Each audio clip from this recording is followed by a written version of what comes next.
देखिए वैसे तो पेट में दर्द होना एक बहुत ही कॉमन प्रॉब्लम है। ये कभी भी किसी को भी हो सकता है, पर कई बार हमें इसमें इमरजेंसी ट्रीटमेंट की ज़रूरत पड़ती है। तो इसलिए हमें पता होना चाहिए कि हमारे पेट का दर्द सामान्य है या उसके पीछे कोई बड़ा कारण है। तो आज की वीडियो में हम उसी के बारे में बात करने वाले हैं। तो यहाँ हम आपको कॉमन तथा सीरियस दोनों ही स्टोमक पेन के कारण बताएंगे। तो पहले हम बात कर लेते हैं सामान्य पेट दर्द के बारे में, जिसके कई सारे कारण होते हैं और उसे हम प्राइमरी ट्रीटमेंट या दवाई से ठीक कर सकते हैं। तो यहाँ पर हमारे सामने एक पेट या फिर स्टमक की पिक्चर है, जिसमें हमने डिफरेंट टाइप के पेन और उनकी लोकेशन दिखाई हुई है। तो ये सभी ऐसे दर्द हैं जो कभी भी किसी को भी हो जाते हैं और इसमें हमें इमरजेंसी ट्रीटमेंट की ज़रूरत नहीं होती है। देखिए यहाँ पर दिया हुआ है गाल ब्लैडर स्टोन। तो जब भी किसी के पित्त की थैली में पथरी हो जाती है तो उसके पित्त की थैली वाली जगह दर्द हो सकता है। तो यहाँ पे हमने उसकी लोकेशन भी दिखाई हुई है। ये हमारी राइट साइड है, यानी कि हमारे सीधे हाथ की तरफ की साइड है, और ये हमारे उल्टे हाथ की तरफ की साइड है। देखिए जो हमारा गाल ब्लैडर होता है वो हमारे सीधी साइड में इस जगह पाया जाता है। तो जब भी हमें गाल ब्लैडर स्टोन हो जाता है, यानी कि हमारे पित्त की थैली में पथरी हो जाती है, तो हमें इस जगह दर्द होता है। तो यहाँ पे हमने इसे येलो कलर से दिखाया हुआ है। तो जब भी आपके गाल ब्लैडर में स्टोन हो जाते हैं तो आपको इस जगह से लेकर इस जगह तक पेन महसूस हो सकता है। इसके बाद यहाँ पर है किडनी स्टोन। तो हमारी बॉडी में दो किडनी पाई जाती हैं जो कि हमारे बैक साइड में होती है। एक किडनी इस साइड होती है और एक किडनी इस साइड होती है। तो जब भी हमारे किडनी में पथरी हो जाती है तो हमें उसका जो दर्द होता है वो इस जगह से लेकर इस जगह तक महसूस हो सकता है। तो यहाँ पे हमने इसे स्काई ब्लू कलर से दिखाया हुआ है। तो आपको वो इस साइड में हो सकता है और आपको वो इस साइड में भी हो सकता है। ये डिपेंड करता है कि आपको कौन सी साइड की किडनी में पथरी हुई है। लेकिन देखिए जो किडनी स्टोन का पेन होता है वो दो तरह का होता है। एक होता है नॉर्मल पेन, जो कि आपको हल्की हल्की चुभन सी रहती है और आपको नॉर्मल मेडिसिन से वो ठीक हो जाता है। लेकिन कभी कभी हमें इसमें सीवियर पेन होता है, यानी कि बहुत तेज पेन होता है, साथ में नोजिया यानी कि जी मिचलाता है और वोमिटिंग यानी कि उल्टी भी आती है। तो उस समय हमें इमरजेंसी ट्रीटमेंट की ज़रूरत पड़ती है और हमें इंजेक्शन से ही आराम मिलता है। इसके बाद यहाँ पर है इरिटेबल बोवेल सिंड्रोम। इसे हम IBS भी बोल देते हैं और ये भी एक बहुत ही कॉमन प्रॉब्लम है जो कि मैक्सिमम लोगों में पाई जाती है। इसमें क्या होता है, जो हमारी आंतें होती है उसमें एबनॉर्मल कॉन्ट्रैक्शन होता है, यानी कि वो सही से कॉन्ट्रैक्ट नहीं करती है, जिसके कारण हमें कई सारी प्रॉब्लम हो जाती है। और इसका दर्द जो होता है वो हमें पेट के निचले हिस्से में महसूस होता है, क्योंकि जो हमारी आंतें होती हैं वो इस जगह पर पाई जाती है।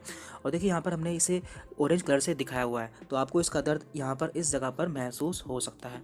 अब बात करते हैं हम GERD या फिर गैस्ट्रो इसोफेजियल रिफ्लक्स डिसीज़। इसमें क्या होता है, देखिए जो हमारे पेट में अम्ल या फिर एसिड रहता है तो कई बार वो हमारे ईसोफेगस या फिर हमारे खाने की नली में इस जगह पर आ जाता है, जिससे हमें यहाँ पर काफ़ी जलन होती है, यानी कि इस जगह पर काफ़ी जलन होती है। तो कभी कभी हमें ऐसा लगता है कि जो दर्द है वो हमारे दिल में हो रहा है। तो इस तरह से आप इसे पहचान सकते हैं। इसके बाद यहाँ पर है स्टमक अल्सर, यानी कि पेट में छाले हो जाना। तो कभी कभी हमारे पेट में छाले हो जाते हैं तो उसका दर्द हमें इस जगह पर महसूस होता है। तो यहाँ पे हमने ब्लू कलर से दिखाया हुआ है। यदि आपके नाभि के इस जगह ठीक ऊपर इस जगह आपको पेन होता है तो वो स्टमक अल्सर हो सकता है। इसके बाद यहाँ पर है डिस्पेजिया और इंडाइजेशन, इसे कि हम आम भाषा में अपच भी बोल देते हैं। इसमें क्या होता है, जो भी हम खाना खाते हैं वो सही से नहीं पचता है और हमें हमेशा पेट के ऊपरी भाग में प्रॉब्लम रहती है। तो यहाँ पे हमने उसे ग्रीन कलर से दिखाया हुआ है। तो आपको इस जगह पर इसका दर्द महसूस हो सकता है।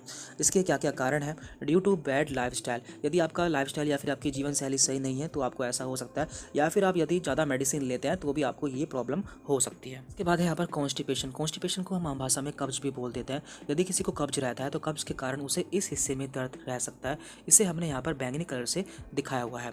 और लास्ट में यहाँ पर है ब्लेडर इन्फेक्शन। तो ब्लेडर क्या होता है, जो हमारे पेशाब की नली होती है या फिर पेशाब की थैली होती है, यदि उसमें इन्फेक्शन हो जाता है तो हमें पेट के बिल्कुल निचले हिस्से में इस जगह पर दर्द महसूस हो सकता है, यानी कि नाभि के ठीक नीचे दर्द महसूस हो सकता है। तो यदि आपको इस जगह पर दर्द महसूस हो रहा है तो आप समझ सकते हैं कि आपके पेशाब की नली में या फिर आपके पेशाब की थैली में इन्फेक्शन हो चुका है। तो ये सभी पेट में होने वाले ऐसे दर्द है जो कि कुछ मेडिसिन से या फिर कुछ ही देर में खुद से ठीक हो जाता है।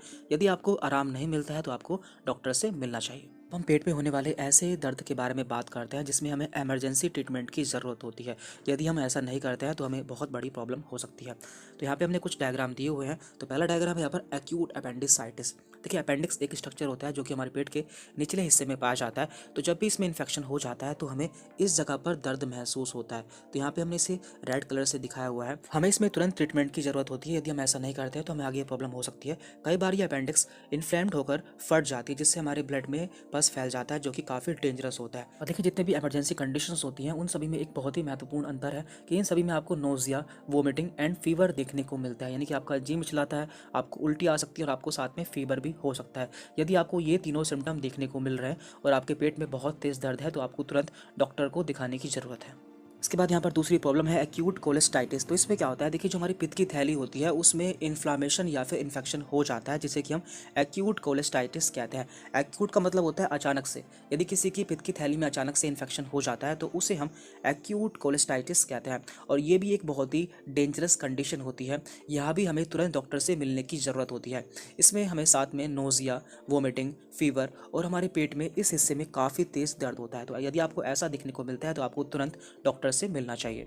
इसके बाद यहाँ पर है एक्यूट पैंक्रेटाइटिस। एक्यूट का मतलब होता है अचानक से, और पैंक्रियास में यानी कि पैंक्रियास में इसमें इन्फेक्शन हो जाता है। पैंक्रियास एक मिक्स्ड ग्लैंड होती है जो कि हमारी बॉडी में इस जगह पर पाई जाती है। ये हमारे पाचन में और हमारी बॉडी के कुछ हार्मोन सिक्रेट करती है, यानी कि हमारे लिए बहुत ही महत्वपूर्ण होती है। जब भी हमारे पैंक्रियास में इन्फेक्शन हो जाता है तो हमें बहुत तेज़ दर्द होता है जो कि हमें इस जगह पर महसूस होता है। साथ में हमें नोज़िया होता है, वोमिटिंग होती है और फीवर भी होता है। तो यदि आपको ऐसा देखने को मिलता है तो आपको तुरंत डॉक्टर से मिलना चाहिए। इसके बाद यहाँ पर है बोवेल परफोरेशन। परफोरेशन का मतलब होता है इंजरी हो जाना या फिर फट जाना। जब भी हमारी आंत में किसी कारण से कोई इंजरी हो जाती है या फिर वो फट जाती है तो उसे हम बोवेल परफोरेशन कहते हैं। इसमें हमें sudden and severe abdominal pain होता है, यानी कि हमें बहुत तेज अचानक से पेट में दर्द होता है, साथ में फीवर, नोज़िया और बहुत ज़्यादा उल्टियाँ होती है। तो ऐसे में आपको तुरंत डॉक्टर से मिलना चाहिए। इसके बाद यहाँ पर अगली इमरजेंसी कंडीशन है बोवेल ऑब्स्ट्रक्शन। ऑब्स्ट्रक्शन का मतलब होता है रुकावट आ जाना। तो जब भी हमारी आंत में या फिर हमारे पाचन तंत्र में कोई रुकावट आ जाती है तो उसे हम बोवेल ऑब्स्ट्रक्शन कहते हैं। तो इसके कारण क्या क्या है, इसके कारण कई सारे हो सकते हैं, जैसे कि हर्निया, ट्यूमर आदि कारणों से हमारी आंत में कहीं पर रुकावट आ जाती है, जिससे वहाँ पर हमें बहुत तेज़ दर्द होता है। साथ में हमारी जो भूख होती है वो बहुत कम हो जाती है, हमें नोज़िया होता है, वोमिटिंग होती है और हम गैस या फिर स्टूल पास नहीं कर पाते। तो ऐसे में भी आपको डॉक्टर से मिलने की ज़रूरत होती है और उसका दर्द हमें इस जगह पर महसूस होता है। इसके बाद है यहाँ पर बोवेल इन्फाक्शन। तो इन्फेक्शन का मतलब क्या होता है, जब भी हमारी बॉडी में कहीं पर खून की सप्लाई कम हो जाती है या फिर रुक जाती है तो उसे हम इन्फेक्शन बोलते हैं। तो यदि हमारी आंत में या हमारे पेट में खून की सप्लाई कम हो जाती है तो उसे हम बोवेल इन्फेक्शन बोलते हैं। तो इसके भी कई सारे कारण हो सकते हैं, जैसे कि ब्लड क्लोटिंग। यदि हमारे खून की नली में कोई क्लोटिंग हो जाती है या फिर फैट जमा हो जाता है तो उसके कारण हमारी आंत में खून नहीं पहुंच पाता, जिससे जो वहाँ का हिस्सा होता है उसका कलर भी चेंज हो जाता है। इसमें हमें बहुत तेज़ दर्द होता है। फ्रिक्वेंट फोर्सफुल बोवेल मूवमेंट, यानी कि जो हमारे पेट में जो मूवमेंट होता है वो बहुत तेज़ हो जाता है। हमें नोज़िया होता है और साथ में वोमिटिंग होती है और हमें इस जगह पर दर्द महसूस होता है। तो ऐसे में आपको डॉक्टर से मिलना चाहिए। यहाँ पर एक्यूट डायवर्टिकुलाइटिस। तो डायवर्टिकुलम एक सैक यानी कि थैलीनुमा स्ट्रक्चर होता है जो कि हमारे इंटेस्टाइन के लास्ट पार्ट में पाया जाता है। तो जब भी इसमें इन्फ्लामेशन हो जाता है तो उसे हम डायवर्टिकुलाइटिस कहते हैं, जिससे हमें इस हिस्से में काफ़ी तेज़ दर्द होता है। तो ये भी दो तरह का होता है, एक होता है अनकॉम्प्लिकेटेड और एक होता है कॉम्प्लिकेटेड। अनकॉम्प्लिकेटेड में जो कंडीशन होती है इतनी ख़राब नहीं होती है, लेकिन कॉम्प्लिकेटेड में कंडीशन ख़राब होती जाती है। तो ये सभी ऐसी कंडीशन होती है जिसमें हमें तुरंत डॉक्टर के पास जाने की ज़रूरत होती है। डॉक्टर वहाँ पर आपके कुछ टेस्ट करते हैं, उसके बाद आपका ट्रीटमेंट करता है। अब हम जान लेते हैं कि ऐसे कौन कौन से सिम्टम होते हैं जिसमें आपको तुरंत डॉक्टर के पास जाने की ज़रूरत होती है या फिर काफ़ी सीरियस होता है। तो नंबर 1, सीवियर परसिस्टेंट और वर्सिंग पेन, यानी कि यदि आपको बहुत तेज़ दर्द हो और जो आपका दर्द है वो लगातार बढ़ता जा रहा है और आपको काफ़ी टाइम से है, तो आपको तुरंत डॉक्टर के पास जाने की ज़रूरत होती है। Number 2, if you have rectal bleeding other than haemorrhoid, यानी कि यदि आपको पायल्स नहीं है तब भी आपके रेक्टल पार्ट से ब्लड आ रहा है तो आपको डॉक्टर को दिखाना चाहिए। Number 3, fever with nausea and vomiting, यानी कि आपके पेट में काफ़ी तेज़ दर्द है, उसके साथ में आपको बुखार है, नोज़िया है और वोमिटिंग है, तो भी आपको डॉक्टर के पास जाना चाहिए। Number 4, if you are pregnant और have vaginal bleed outside the period, यदि आप गर्भवती हैं और आपके पेट में बहुत तेज़ दर्द है तो आपको डॉक्टर को दिखाना चाहिए। और यदि आपके पीरियड भी नहीं है और आपको वैजाइना से ब्लीडिंग हो रही है तो आपको डॉक्टर से मिलना चाहिए। Number 5, if you are unable to have a bowel movement और अनेबल टू पास गैस, यदि आपको बोवेल मूवमेंट या फिर आपको गैस पास नहीं हो रही है तो भी आपको डॉक्टर से मिलना चाहिए। तो ये सभी ऐसी कंडीशन होती है जिसमें हमें तुरंत इलाज की ज़रूरत होती है।